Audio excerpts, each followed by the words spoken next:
our textbooks are not history textbooks, they are social science textbooks. I feel that Britain has not recognized sufficiently the tremendous amount of suffering that it inflicted, not only in India, in most of its colonies. Let's remember that this is not a history textbook. Maybe the British conquered India more from the Marathas than from the Mughals. It's a bit of a provocative statement. We want, to jog people. There will be some important chapters on cultural developments.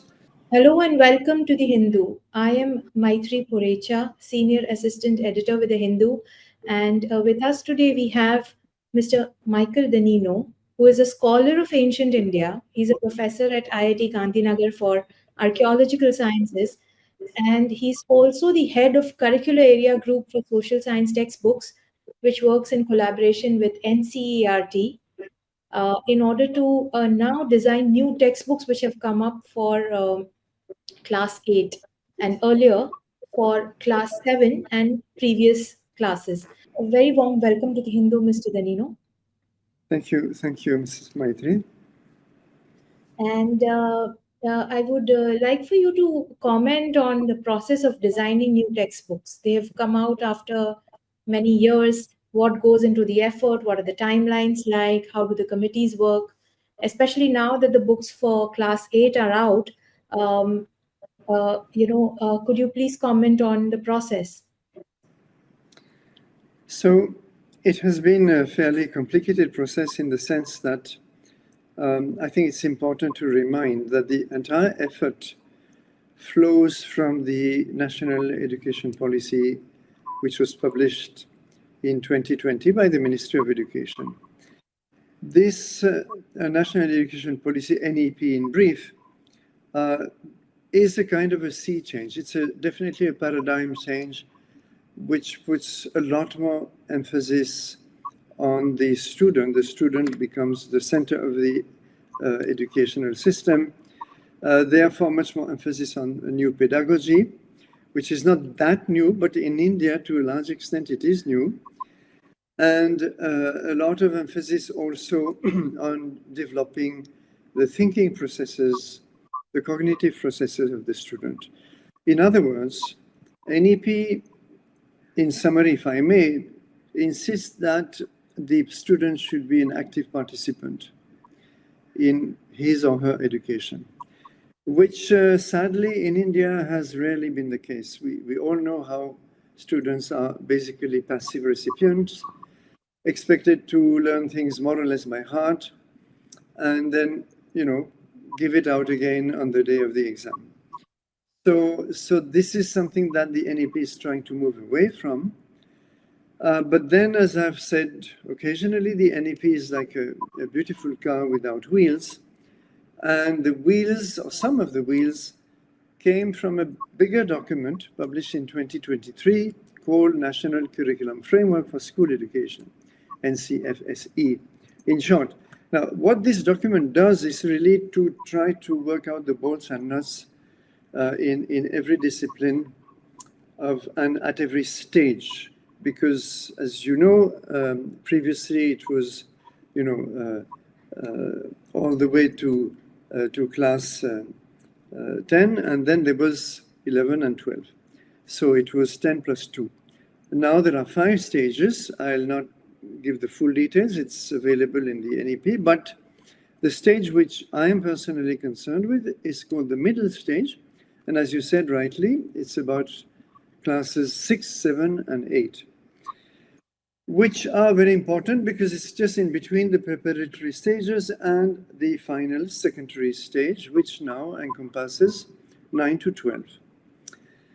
Now, why is it particularly important? It's because there are official statistics somewhere, I forget the exact details, pointing to a very large percentage, somewhere between 20 and 30% of school students across India dropping out at the end of class 8.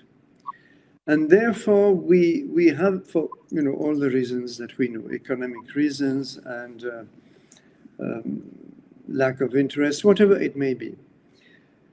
So now our focus is really that, all right, keeping all the students in our minds, which is a huge challenge in India. I would like to remind that we have something like 265 million school students in India. Several surveys have pointed to the fact that social science at one hand and mathematics at another, for different reasons obviously, have been among the most disliked disciplines among our students, by our students. And there are many reasons for that, which I will not go into. But clearly, we wanted to try to break that jinx, if you like, and therefore to do something different. How do you do something different? First of all, by reducing the load of information. And this is something that NEP discusses, how to reduce the syllabus. So therefore, we've been juggling with the syllabus quite a lot. In fact, even sometimes as we were preparing the chapters, the syllabus still had to evolve. And we are fairly satisfied that we have managed to reduce the information load without sacrificing the essentials of what we would like students to remember. Both 7 and 8 textbooks are divided into 2 parts, 2 half-yearly parts. And we are only bringing out, as of now, the first part with the hope that in a few months, the second parts will be available. They are being prepared at the moment. So earlier NCERT, books had also undertaken revisions, which were undertaken last year to the previous editions of the books, especially the ones for social science that have come under limelight time and again. This year, new books are out, and just trying to understand. Until the new textbooks were out for class 8, there was this certain kind of an uncertainty as to how Mughals and Delhi Sultanate will be included.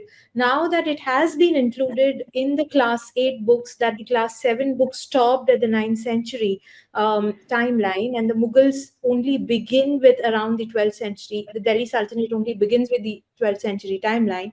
Um, there's this new debate that has arisen about their portrayal, which is being called a blend of both brutality and tolerance. Could you elaborate on how you attempted to redesign the framework in which Delhi Sultanate and Mughals were portrayed, or are now being portrayed in the new textbooks of Class 8? Right. So I'd like to preface my answer with 2 remarks. First of all, our public here may not always be aware that our textbooks are not history textbooks, they are social science textbooks. And whereas in earlier years, social science had individual textbooks, one of geography, one of history, one of governance, political science, and another of economics. So usually these 4 textbooks were separately printed and conceived and written. We are changing that completely. And I hope that this is appreciated because it changes a lot of the perspective. We're bringing all these 4 into a single textbook, and we are not splitting it into 4 disciplines, but into 5 themes. So there is India and the world, which more or less corresponds to geography. I'm going to explain my more or less in a second. We have tapestry of the past, which more or less corresponds to history. We have cultural heritage and knowledge traditions, which is something which was kind of scattered earlier here and there, but now we want to give it more highlight. Then there is governance and democracy, more or less political science, and then there is economic life around us, more or less economics. Why more or less? Because we are also mandated by the NEP 2020 to integrate a multidisciplinary approach as much as possible. That is to say, we don't want to do pure geography, pure history, pure political science, etc., etc. We would like, ideally, and this is only a beginning, which needs to be, carried forward in next years.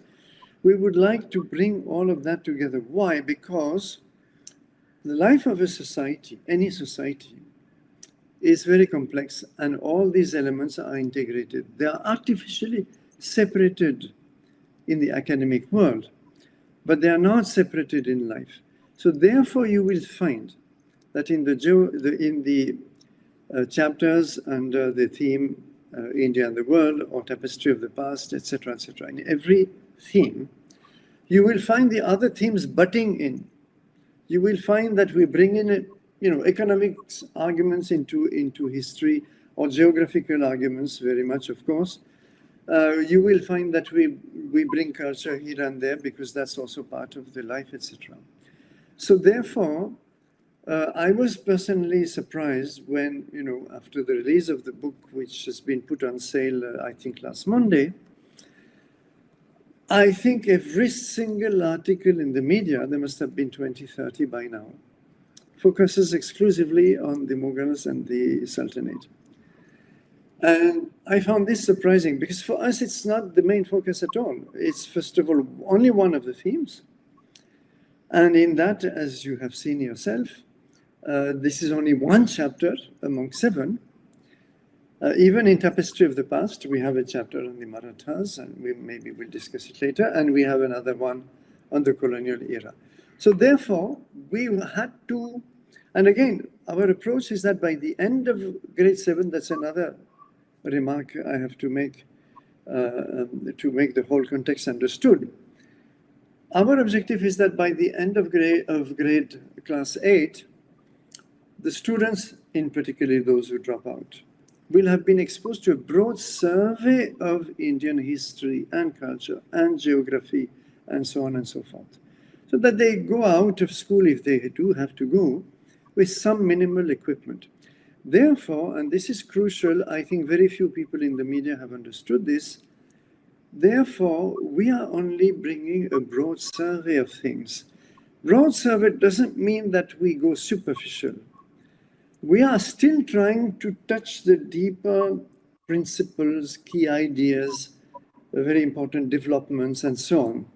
But we don't go into data overload. We put minimal data, just enough for this whole big survey to be understood and to be also engaging. So therefore, now I'm coming to your question, please excuse me. Therefore, the Sultanate and the Mughals, they come in a chapter called Reshaping India's Political Map, which covers the period from the 13th to the 17th, 18th century or so. It's only one chapter, and it's actually the longest, I think, of the book. It's about 40 pages. Normally, we try to limit our chapters to 25, 30 pages. Now, in 40 pages, we deal with 500 years. That has to be well, kept in mind, which is a huge challenge. And we say we're going to give you a survey of about 500 years, 5 centuries, in just 40 pages. And we don't want to be just superficial. We also want to really, touch the really important developments according to us. So we have a team of, scholars and experts and reviewers, and so some participate directly in the writing. Others are like on the periphery. We consult them for the research. Others help us with multiple reviews and so on and so forth. The point is that yes, we did speak of brutality and tolerance, though we did not highlight these 2 words. They were caught by the media, basically. It is a fact that this is a period which sees a lot of violence. And we have been, contrary to what some media articles try to argue, we've been pretty mild about it. We've been very moderate because if you look at the entire literature, I'm talking about primary sources now, especially the primary, Muslim texts, whether it is Baburnama or Akbarnama or a lot of other texts which are available, Islamic chronicles, sometimes contemporary, sometimes written a little later. There is absolutely no doubt that these conquests were very violent, especially in the initial stages. By the way, this violence was not limited to India. If you see how these, the Turkic, Mughal, the Afghan powers, how they themselves warred against each other, both in the Indian subcontinent as well as in Central Asia, sometimes in Persia, sometimes in other places beyond. The same violence is a kind of recurring motif. So what we are saying is simply that this has to be acknowledged. It's a fact of history. We're not dwelling on it in any unhealthy, morbid manner. But, we feel that the preceding attempts often have been very, whitewashing some of these aspects unnecessarily. You can't whitewash history.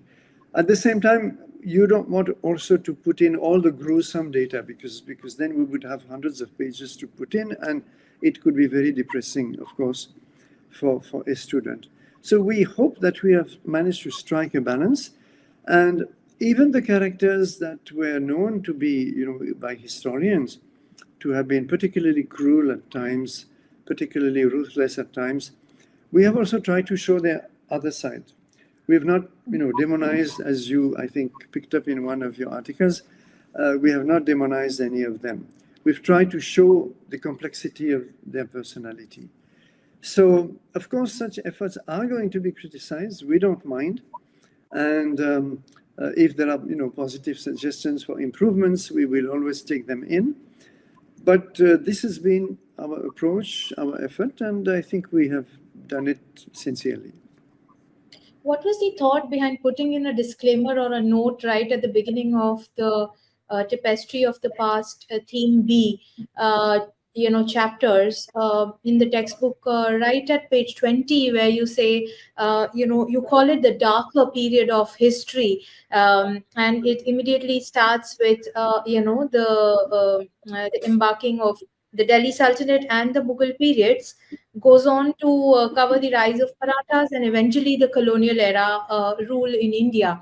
And what was also very striking to me was, and this is the second part of the question, there was a certain reference, for instance, or to just give an example of the World War II, and how nobody at present should be held responsible for the acts that were committed under the Nazism rule in the past.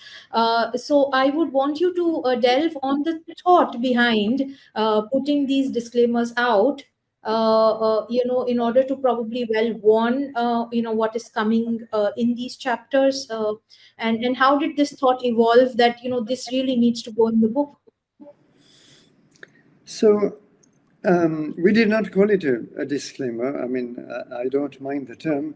It was more of a preparatory note for the student who suddenly would be exposed to unpleasant events of the past.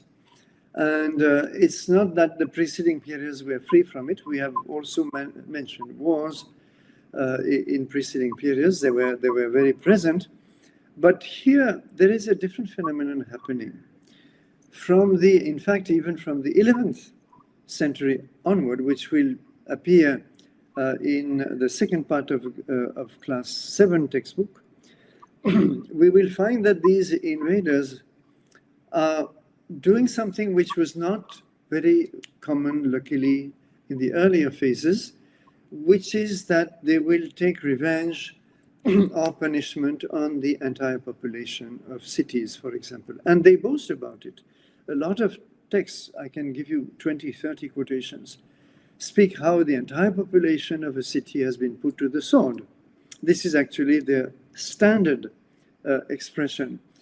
Now, this is not something that earlier rulers, before the first Turkic, Afghan, or Mughal invasions, it is not something that was common at all. It was extremely rare, this kind of wide abuse.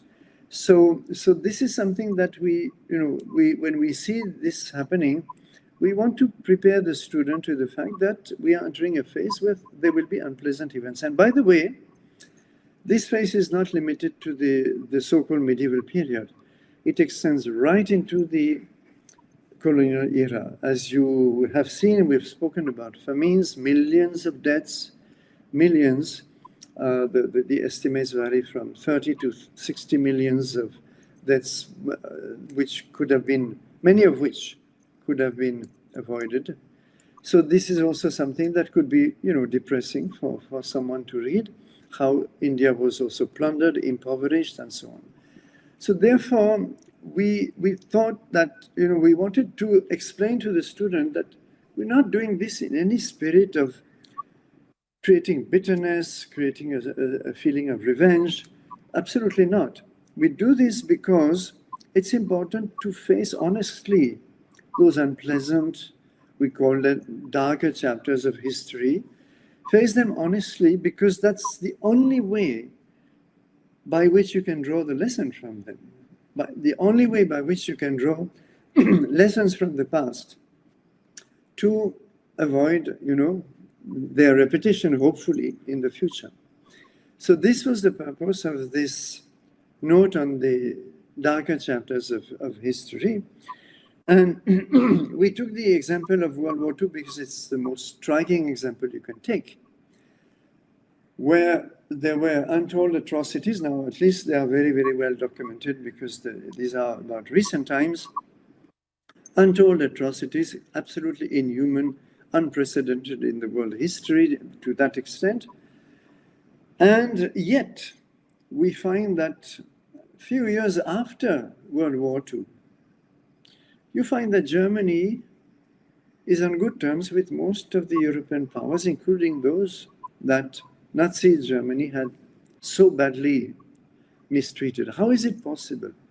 It's possible because the facts were faced, because the facts were accepted, because there was no attempt to deny them. And of course, because the new Germany, post-World War II Germany, of course, condemned what Nazi Germany had done. So we're not trying to parallel this with anything in the Indian past. We are saying simply that it's only by looking honestly at history that you can find the key to healing, the suffering, the pain that the past inflicted on sometimes large sections of the population. So the most recent example that sort of we can take of this is the colonial rule chapter in the textbook, right? Because there is a government in place, there is a nation in place, in the UK too, and it is not unknown that there had been like trillions of dollars of drain of wealth that has also been very well documented, from from the British rule to Britain. So the thing is, time and again there have been calls for acceptance of this, but it has immense financial implications, and the history that a student studies in Britain is very very different from the history that the Indians study, and now has very starkly been portrayed in the class 8 textbook, because I do not remember studying that kind of history when I was in school, that students will now study about the British rule in India at the school level. There's definitely an effort, but what I want to ask you is, I mean, do you think it's going to change anything? Just like you mentioned about Germany's acceptance, because the implications here are huge. I have not made a systematic study of British textbooks today. That would be a very interesting exercise. You bring up a very valid point. But from my cursory exposure to, what sometimes British historians write, or the public discourse in Great Britain about the imperial period, I feel that Britain has not recognized sufficiently the tremendous amount of suffering that it inflicted, not only in India, in most of its colonies. And I will not discuss the question of reparation, which is kind of separate question, but at least an honest admission of guilt of the abuse and atrocities and economic plunder that took place during the imperial, the colonial period, is something that we have not seen to a desired extent. So I'm not much bothered about Britain. Of course, my focus is India. And once again, it's not about creating bitterness. It's not about holding today's British people responsible. They're not responsible for what happened 100 years ago. It's about, again, being lucid about history and understanding, what were the motivations of the British. Again, this is something that we had to do in a very restricted space. I think it's about 35 pages, perhaps, I forget. And therefore, there's a lot that we had to leave out because we wanted to bring in this important element. For example, how the colonial British rule ruined, India's native industries, which were flourishing up to the 18th century. These are things which are not sufficiently known. So we wanted very briefly, at least, to bring all this out. And therefore, there are aspects of the political, conquest by the British of India that we had to leave out. It was a matter of, we can't put everything in. And also, we've been blamed a lot, I think, in the media for omitting certain important events like, the Anglo-Mysore Wars and so on. We find that the problem is, if we discuss an event like this, any event, you have to give the student enough context for that event to become meaningful. You can't just say, well, the Tipu Sultan this, Hyder Ali that, and there was a war and they were defeated, and so it doesn't mean anything for the student. You have to go into what they were, what they had themselves, what was their own history, and then it becomes an unfolding that makes sense, and that means 2-3 pages. So we had to take certain choices, and let's not forget that this is only the middle stage. There are 4 more years after, where the working groups can take certain themes, not the same chronological approach, but they can pick out certain themes and develop them much more in depth, so that hopefully the gaps will be somewhat filled in the later years. I understand, because that controversy was precisely because in the past books, Anglo-Mysore Wars found a mention along with the Anglo-Maratha Wars in juxtaposition to each other, and suddenly we found that the Anglo-Mysore Wars or any kind of mention to Tipu Sultan or Hyder Ali was not there in the current book. However, there has been an entirely new added chapter on the Marathas, which was a kind of a passing reference in the past books.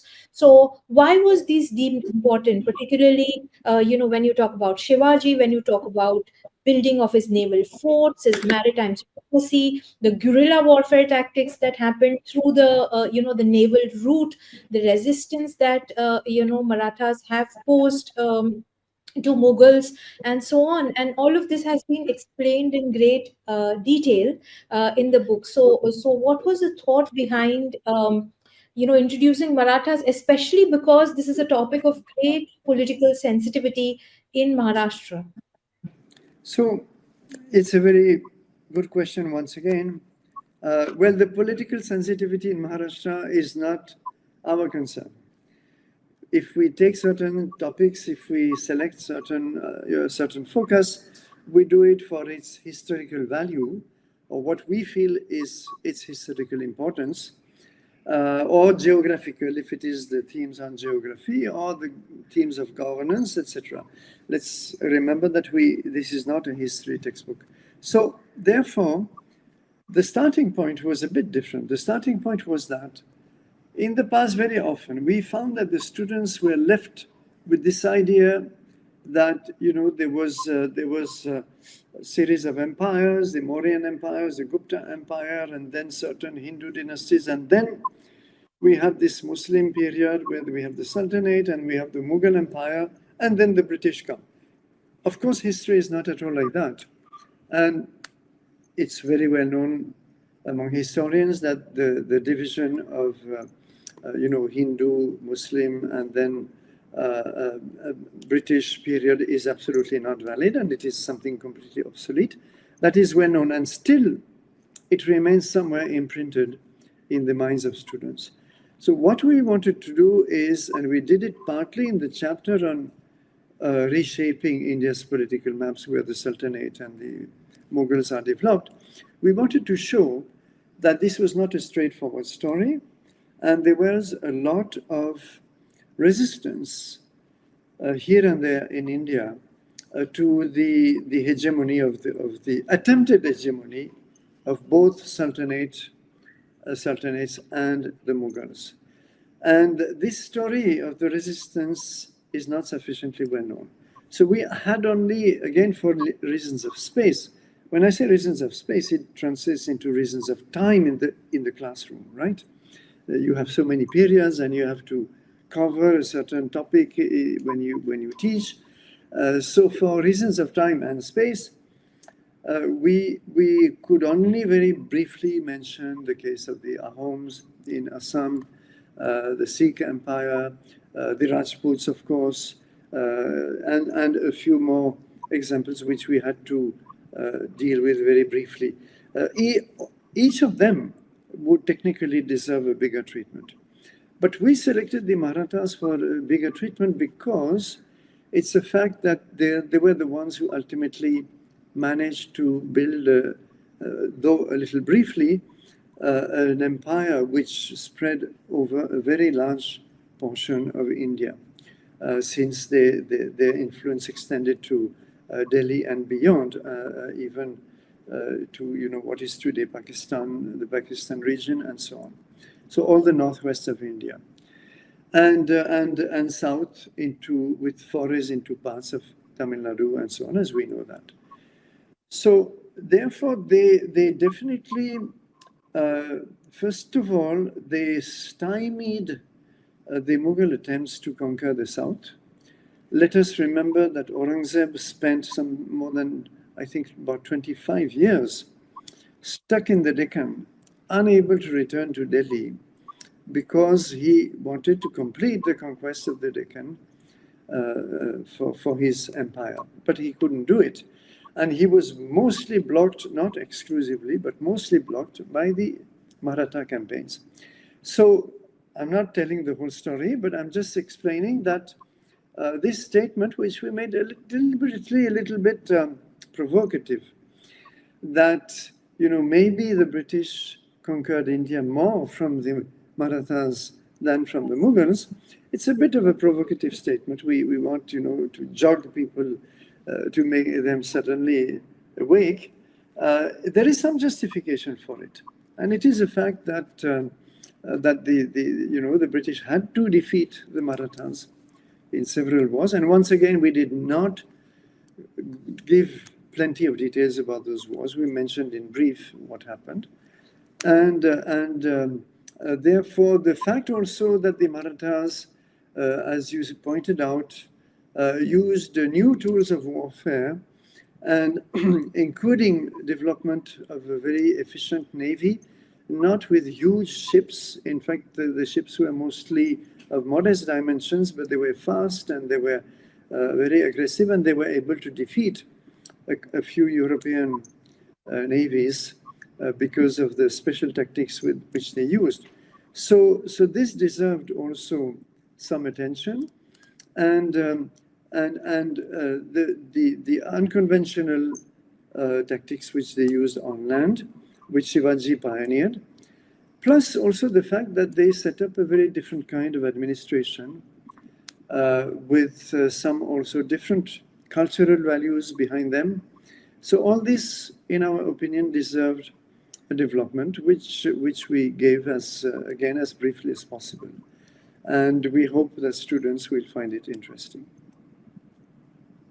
So one more thing that struck me when I was reading the textbooks was the mention of women, particularly great women in history. And I found that there was no mention of Razia Sultan or Noor Jahan. However, there were warrior queens like Queen Tara Devi, Durgavati, Ahilya Bai Holkar. They had been added.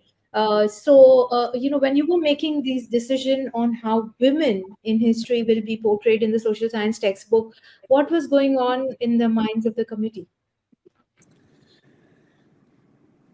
I think that the choice was not something we pondered on very deeply. It was more in the unfolding that we had, we chose a narrative, let us say.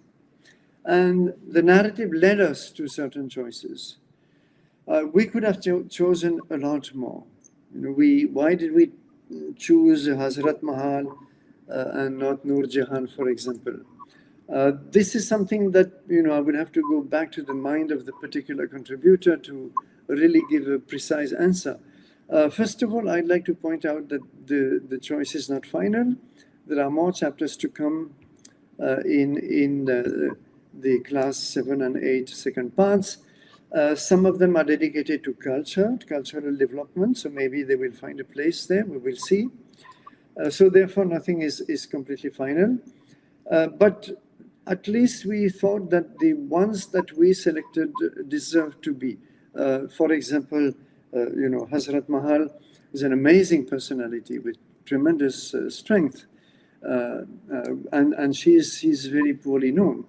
So she deserved, a little bit more highlight, perhaps, than the better known names, which can still appear at a later stage. So this is my brief answer.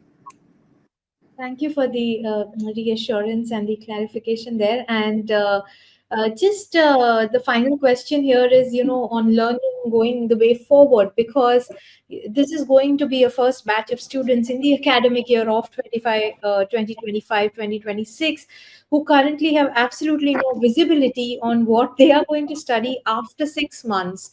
Also, the syllabus, particularly, CBSE often says that the syllabus has not been put out by the NCERT.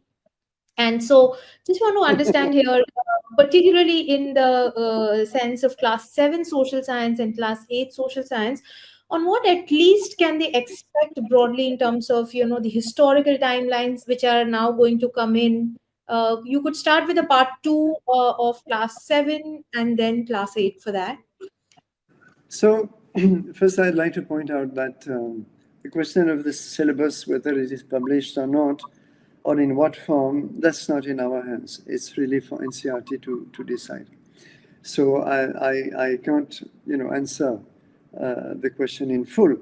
But I may say that if you look at class 7 part 1 and class 8 part 1 as they are available, in fact, you can yourself fill some of the gaps. It's quite clear, for example, that 7 part 1 ending with the Gupta Empire, we're going to continue. We're going to deal in 7 part 2 with the period that followed the disintegration of the Gupta Empire and what happened. There were lots of very important dynasties.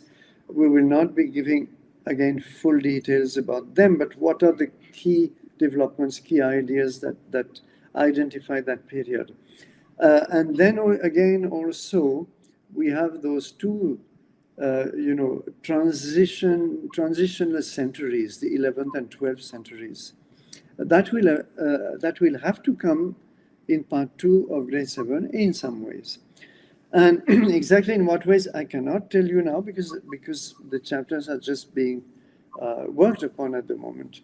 So, but obviously there will be a continuity. Class 7 part 2 will give a continuity between 7 part 1 and 8 part 1. It has to. There's no doubt about that. And this is not only in the tapestry of the past chapters. It is also with the other themes, right? Now, as far as grade 8 part 2 is concerned, which completes the middle stage, we I can say very honestly that we are aiming at, as far as history is concerned, we are aiming at completing the canvas, the tapestry of Indian history all the way to independence, which is quite logical because we have introduced the colonial era in part one. So the colonial era very logically leads to the struggle for freedom, to liberate India from the British colonial rule. So this will be done in part two of grade 8. And of course, there are more chapters of geography which open up India to the world. There will be some important chapters on cultural developments and so on. So anyway, this is as much as I can reveal as of now, because it's still in evolution. So to be quite honest, I would not be able to give a very precise answer. Just as a parting shot, could you shed light on the fact that there have been so many rumors in the media that there could have been interferences of the right wing or the Rashtriya Swayamsevak Sangh in directing the trajectory that the textbook development takes? What is the need for introducing the new textbooks at all, apart from the technicalities, of course, of NEP and NCF, but also does that mean it's reshaping a political ideology? And I couldn't stop myself from asking you this question before we cease. So the media loves these stories, of course. We know that, and we understand. But finding a political axe to grind is always very tempting. I can say that honestly, and I think I made such a statement when the grade 6 textbook came out, that our group, our textbook development team, as it is called, has experienced zero political pressure of any sort, neither from the government proper, nor from any RSS channel or personality, absolutely nothing. We have been left free to work the way we thought we should work, given the mandate that is given to us, which is again NEP 2020 and NCFSC 2023. This mandate is something we cannot change. This is what we have to work upon. Now, there is a process of review, and there is a bigger committee called it has a very long name, the National NSTC Committee, National Syllabus and Teaching Learning Committee, which is in short NSTC Committee. The notification is public, so people can see who are the personalities. There are a lot of very well-known names on it. I don't think there is any RSS name, if that is the concern. Now, that committee does review the chapters. They are given for all disciplines, from, again, mathematics to physical education. All the chapters are shared with the committee member, because that committee is the one which is entrusted with the development of the textbooks. So this is the kind of ultimate, vetting, apart from a lot of internal review processes that has to take place. But this has nothing to do, again, with any sort of political control.